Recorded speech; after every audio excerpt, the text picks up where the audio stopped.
कहते हैं कि बंटवारा किसी मुल्क की सिर्फ जमीन का ही नहीं होता, बंटवारा लोगों की भावनाओं का भी होता है। लकीरें जो सरहदों पर खींची जाती हैं वो लोगों के दिलों पे भी गहरे निशान छोड़ जाती हैं। इस वीडियो में आप भारत के बंटवारे से जुड़ी 20 ऐसी बातें जानोगे जो शायद ही आपको पता हों।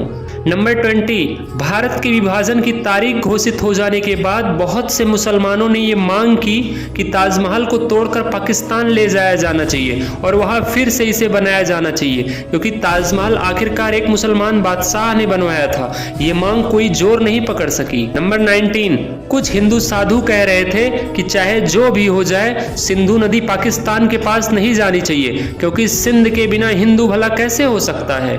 भारत की संस्कृति सिंधु, गंगा और सरस्वती नदी के किनारे फली फूली है। नंबर 18, माउंट बैटन दोनों देशों की इंडिपेंडेंस सेरेमनी में शामिल होना चाहते थे, इसीलिए भारत को आज़ादी मिली 15 अगस्त को और पाकिस्तान को आज़ादी मिली 14 अगस्त को। अगर दोनों देश एक ही दिन आज़ाद होते तो माउंट बैटन के लिए दोनों देशों के समारोह में पहुंच पाना मुमकिन नहीं होता, इसीलिए दोनों देश अलग अलग दिन आज़ाद हुए। नंबर 17, जब पाकिस्तान एक अलग देश बना था उस वक्त उसके पास अपनी करेंसी नहीं थी। 1948 तक पाकिस्तान ने भारतीय नोटों पर पाकिस्तानी मोहरें लगाकर भारतीय करेंसी का इस्तेमाल किया था। 1948 के बाद पाकिस्तान में पाकिस्तानी रुपीस का इस्तेमाल होना शुरू हो गया था। नंबर 16, जैसे एक परिवार में दो भाइयों का बंटवारा होता है और घर में मौजूद एक एक चीज को बांटा जाता है, भारत पाक बंटवारे के दौरान भी जमीन के साथ साथ बहुत कुछ बांटा गया था। सिक्के, नोट, साइकिल, टेबल, कुर्सियां, टाइपराइटर, लाइब्रेरी में मौजूद किताबें और इंसाइक्लोपीडिया ब्रिटानिका को भी बांटा गया था। कुछ भारत के हिस्से में आया तो कुछ पाकिस्तान के। इन सब चीजों के बंटवारे को लेकर काफी बहस और झगड़े हुए, क्योंकि इस्लाम में शराब हराम मानी जाती है, इसलिए शराब को लेकर बिल्कुल भी बहस नहीं हुई और शराब भारत के हिस्से में आई। नंबर 15, भारत के वाइस रॉय के पास 12 शाही घोड़ा गाड़ियां थी। 6 गाड़ियां सोने से जड़ी थी तो 6 चांदी से। दोनों देश सोने की गाड़ियां चाहते थे। इसको लेकर काफी बहस हुई कि किस देश के पास सोने की गाड़ियां जाएंगी और किसके पास चांदी की। अंत में यह तय हुआ कि टास्क करके इस बात का फैसला किया जाए कि सोने की गाड़ियां किसके पास रहेंगी, और नतीजा भारत के पक्ष में गया।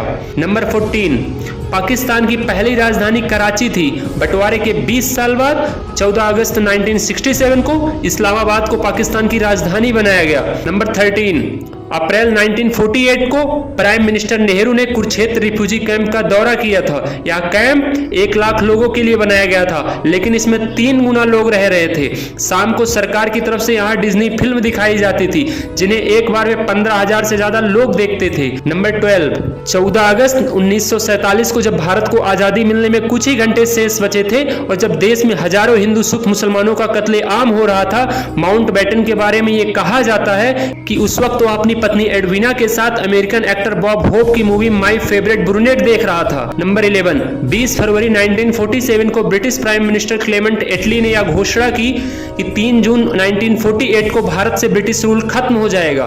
1947 की शुरुआत में देश में हिंदू मुस्लिम दंगे शिखर पर थे। 3 मार्च 1947 को गांधी जी ने कहा कि देश का बंटवारा उनकी लाश पर से होगा। एक तरफ गांधी जी अपनी जिद पर अड़े थे और दूसरी तरफ देश में हो रहे भयानक रक्तपात को देखते हुए सरदार पटेल और पंडित नेहरू ने यह बात मान लिया था कि अब देश का बंटवारा करना ही पड़ेगा। उधर माउंट बैटन को यह बात अनुभव हो रही थी कि अगर ब्रिटेन को भारत में हो रही हिंसा के कलंक से बचना है तो जल्द से जल्द देश को आजाद कर देना चाहिए। यही वजह है कि माउंट बैटन ने आजादी की तारीख जून 1948 से खिसकाकर 10 महीने पहले 15 अगस्त 1947 तय कर दी। आखिरकार देश को आजादी मिली, लेकिन देश के विभाजन की कीमत पर। नंबर 10, बंबई के गवर्नर जॉन काल्विल ने माउंट बैटन को लिखा कि भारत की आजादी के बाद अगर उसे ब्रिटिश फ्लैग फहराने नहीं दिया गया या ऐसा झंडा फहराने नहीं दिया गया जिसमें यूनियन जैक लगा हो तो वह भारत में नहीं रुकेगा। माउंट बैटन खुद इस बारे में सोच रहा था। उसने अपने आप दोनों देशों का झंडा तैयार किया। उसने भारत के लिए स्वराज फ्लैग को लिया और उसके ऊपर की तरफ छोटा सा यूनियन जैक बना दिया, और पाकिस्तान के लिए उसने मुस्लिम लीग का झंडा लिया और उस पर भी यूनियन जैक बना दिया। दोनों झंडे जिन्ना और नेहरू के पास भेजे गए। मोहम्मद अली जिन्ना ने कहा, पाकिस्तान पाकिस्तान के लिए हम इस झंडे को नहीं अपना सकते, क्योंकि चांद के साथ क्रिश्चियन क्रॉस मुस्लिमों की भावनाओं के लिए ठीक नहीं है। पंडित नेहरू ने भी उसे अस्वीकार कर दिया और माउंट बैटन को एक नया डिजाइन भिजवाया, जिसमें बाकी हिस्सा तो स्वराज फ्लैग जैसा ही था, लेकिन चरखे के स्थान पर अशोक चक्र बनाया गया था और उस पर यूनियन जैक नहीं था। माउंट बैटन के पास दोनों देशों के झंडे अपनाने की सिवा और कोई ऑप्शन नहीं था। इस तरह ब्रिटिश फ्लैग को पूरी तरह से विदा कर दिया गया। नंबर 9, देश भर में ब्रिटिश फ्लैग को उतार लिया गया था और तिरंगा लहराया जा रहा था। पंडित नेहरू ने माउंट बैटन की इस गुजारिश को मान लिया था कि ब्रिटिश फ्लैग को उतारते वक्त किसी तरह का जश्न नहीं होगा, ताकि अंग्रेजों की भावनाओं को ठेस न लगे। तिरंगा लहराए जाने पर ही समारोह किए गए। नंबर 8, 15 अगस्त 1947 के दिन जब देश आजादी का जश्न मना रहा था, तब गांधी जी आजादी की रस्म के दौरान हुए किसी भी कार्यक्रम में शामिल नहीं हुए थे। उस दौरान वह कोलकाता में थे और हिंदू मुस्लिम दंगों को रोकने का प्रयास कर रहे थे। नंबर 7, सीरियल रेडक्लिफ जाने माने ब्रिटिश लॉयर थे। इन्होंने ही भारत पाकिस्तान के बीच सीमा रेखा खींची थी। आपको जानकर हैरानी होगी कि रेडक्लिफ को भारत और पाकिस्तान की बाउंड्री लाइन सेट करने के लिए बंटवारे से मात्र कुछ ही हफ्ते पहले भारत बुलाया गया था। इससे पहले ये कभी भारत नहीं आए और ना ही इसके बाद वे कभी भारत लौटे। जब रेडक्लिफ भारत आए, उस वक्त उन्हें भारत की संस्कृति, व्यापार, राजनीतिक स्थिति, लोगों के आपसी रिलेशन, नदियों के बारे में और भारत की गांव की स्थिति वगैरह के बारे में कुछ नहीं पता था। यहां तक कि उन्हें भारत की जियोग्राफी की भी कंप्लीट इंफॉर्मेशन नहीं थी। नंबर 6, रेडक्लिफ को इस तरह से भारत और पाकिस्तान के बीच सीमा रेखा तय करनी थी जिससे कि ज्यादा से ज्यादा मुस्लिम पाकिस्तान में रह जाएं और ज्यादा से ज्यादा हिंदू सिख भारत में रह जाएं।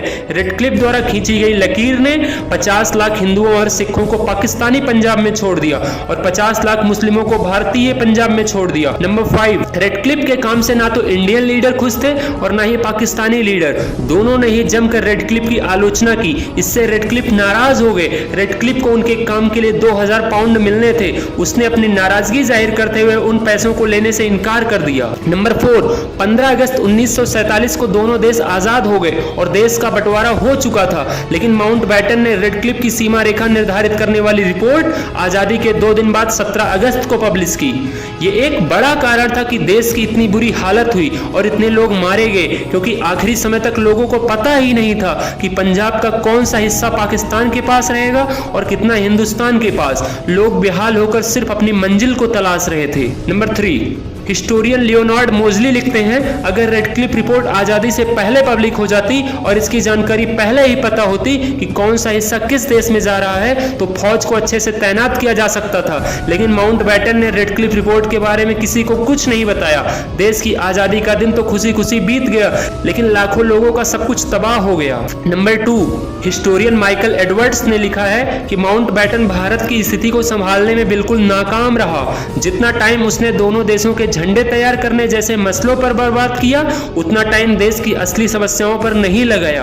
बंटवारे में कितने लोग मारे गए और कितने लोगों ने अपना घर छोड़ा, इस बारे में कुछ भी प्रमाणिक रूप से नहीं कहा जा सकता, लेकिन यह अंदाजा लगाया जाता है कि 2 लाख से लेकर 20 लाख लोग मारे गए थे और करीब 1 करोड़ 40 लाख लोगों ने अपना घर छोड़ा। इतना भयानक मास माइग्रेशन दुनिया में पहले कभी नहीं हुआ। बंटवारे के दौरान अगर किसी की सबसे बड़ी दुर्दशा हुई थी तो वो बच्चे और महिलाएं थी। तो इस वीडियो के लिए बस इतना ही। अगर आपको ये वीडियो अच्छा लगा तो वीडियो को शेयर करिए और चैनल को सब्सक्राइब करिए।